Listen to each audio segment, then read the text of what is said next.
This your boy Jay Jullio. I'm in here with MusicXclusives TV. No matter how much I thought I would make it, I kept trying. She said if she get a real nigga, she finally be faithful. Shit, she tried it. Ay, pop this perk, I'm vibing. A bad man, I'm robbing. The dark nights, I'm shining. Told that chopper like a fire. Don't sleep, I'm asleep. What's up, y'all? I told y'all I would call y'all back. It's your boy Khaos Talks, and I'm here with Jay Jullio. Welcome to New York. How you feeling? I'm feeling cool, man. It's cool. It's cold as hell out here. It's cold? Hell yeah. Well, you know, they said you from Detroit, though, right? Yeah, I ain't been out.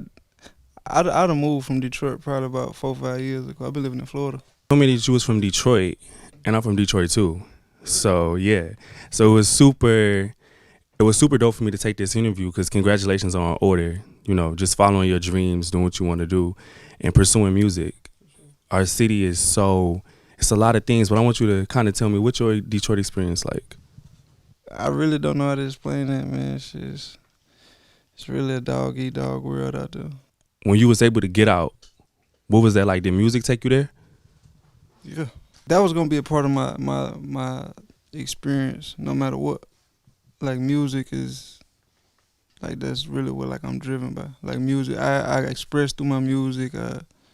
Everything I do really revolve around music. Mm-hmm. So it's like the first thing I did when I got to Florida was got comfortable with a studio and just, you know what I'm saying? Like before I even got a house situation, I left Detroit with $800 in my pocket.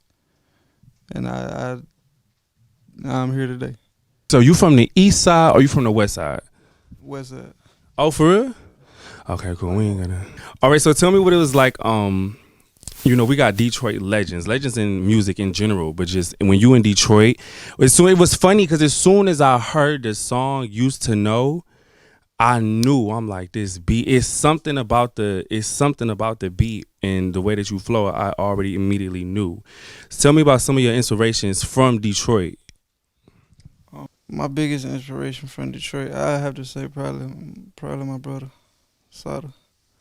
He inspired me to be comfortable with being different.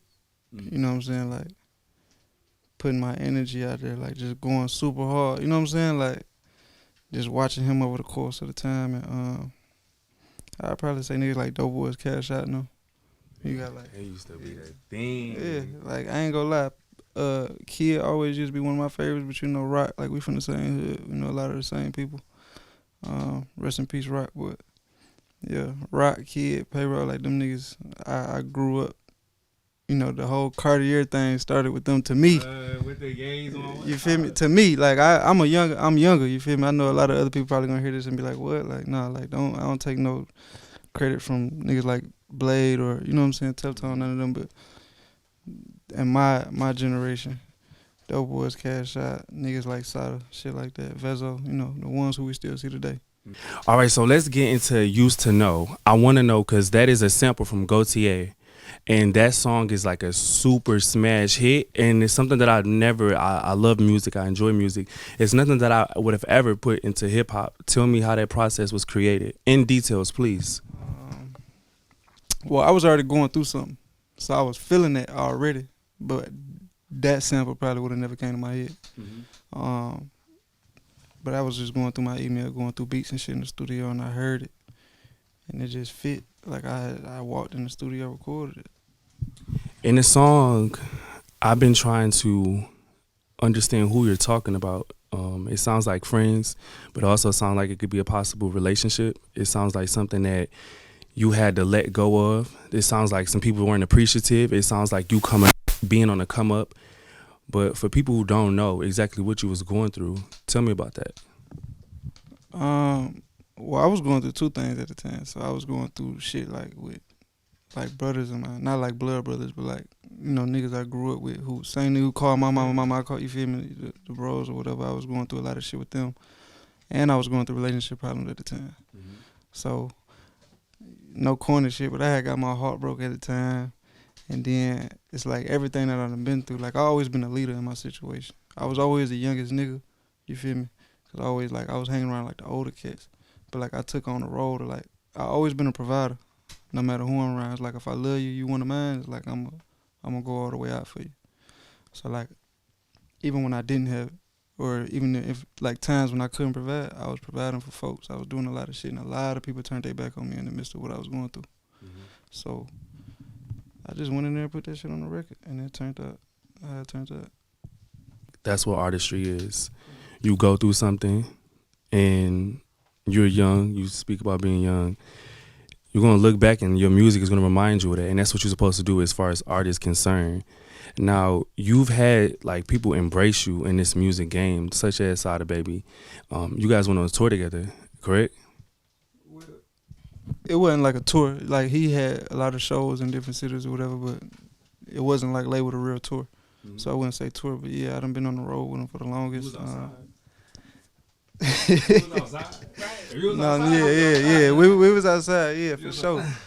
We was outside. I had one on the Days and Blaze tour with Wiz and them or whatever. That was like my first experience, but I done had, my dips and devils and shit like that when it come to like shows or whatever. So just me experiencing that kind of shit, learning from it, you know what I'm saying? Like to take effect in my own situation. It definitely was a blessing. It's nothing that I ever take for granted. That's shit that everybody can experience, even artists. You know what I'm saying? So yeah, it was just a growing process for me, like a learning process.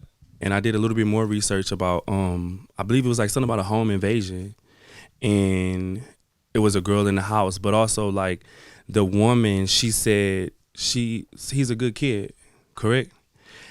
There's a certain type of light about you, apparently, that you have coming from there in such a dark space, right? So we from Detroit, you trying to get it, you trying to hustle, you trying to go hard. Do you know that there's a light about you, and can you tell me what that light is like? Because that was a moment really where she don't even know you. You invaded her house and said, he's a good kid. What is that? I mean, shit, that's just God. I don't really know how to explain it. Like, I don't know about, like, no light about me and none of that. I'm just an honest person. Like, see, that's the thing about me. Like, you know how niggas be like, I'm a real nigga, boo boo. Like, I don't believe in that shit. I just believe in, like, just living in your truth. Like, you just honest. You know what I'm saying? Like, I ain't got no reason to lie about shit. Anytime I did something, like, I take my lick.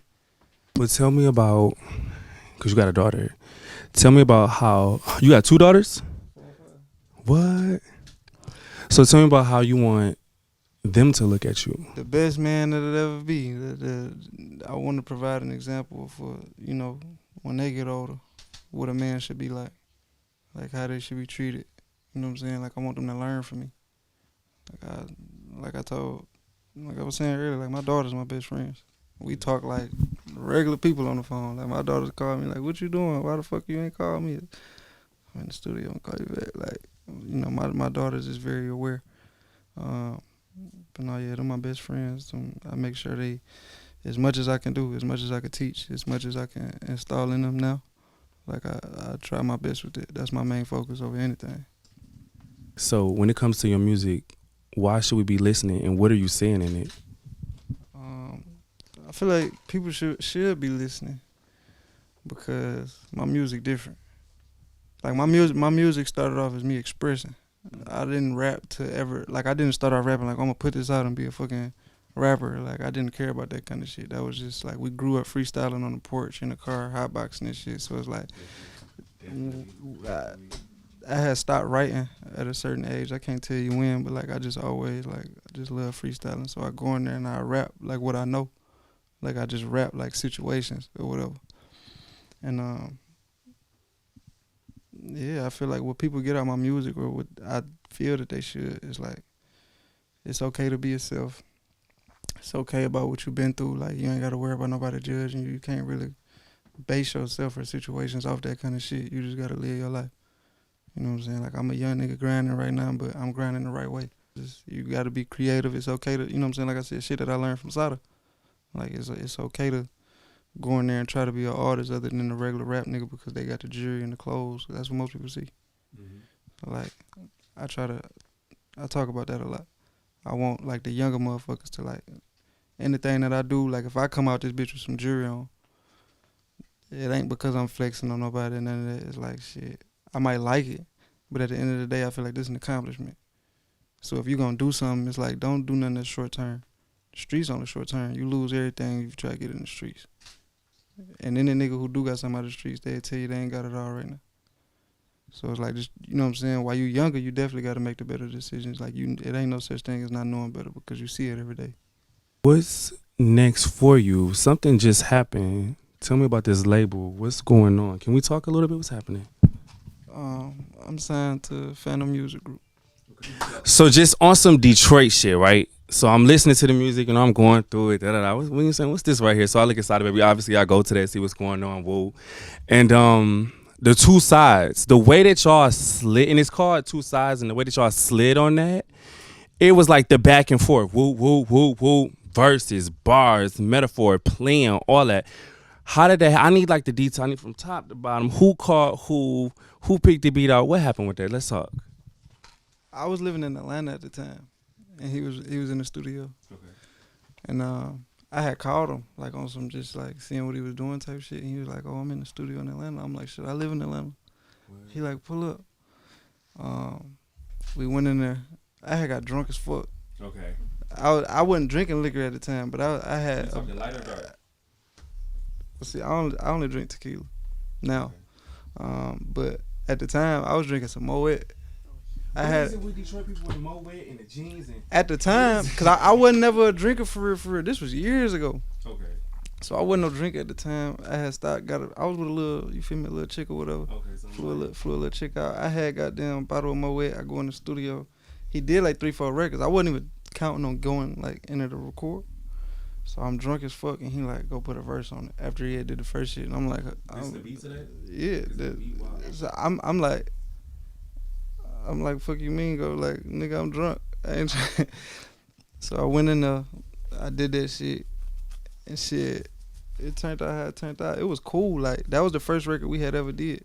Cause me and Sada relationship off of like we don't got a music relationship. Our relationship started as just like I had moved to the east side. Mm-hmm. And like I was living in his hood, I was doing a lot of shit in his hood or whatever. So he had like knew me, like when we first met, he had walked up to me like, "What up, Julio?" And at the time, he was like, "What up, Julio?" He called me Julio. Okay. And at the time I was short, like I'm looking like, who the fuck is this tall ass nigga? But we was in the Foot Locker actually, and we had this link from since then. But our relationship never resolved around music. Like, we never did music together until that point. The back and forth, right? So you get a feature, you get on a track, whatever, cool. But that was very intentional and specific. Like he went for a verse, you went for a verse. How did that happen? It was funny because the original like hook of that song started off as the verse. Yeah, because it ain't no. Yeah, and so like we called it Two Sides because he said something about being two sides, but it's like, of course, people know Sada a blood. Mm-hmm. I'm a Crip. Straight. Yeah, so. That whole little two sides shit just made perfect sense. Like when he said it, like I was in the studio, I'm like, damn, like this nigga smart as fuck. Like he just be doing shit, like, and he don't write either. So y'all went in there and just went crazy, like off the dome. I love that. Speaking of freestyles too, you have another freestyle that I thought was super dope. L22. So tell LT20. LT20.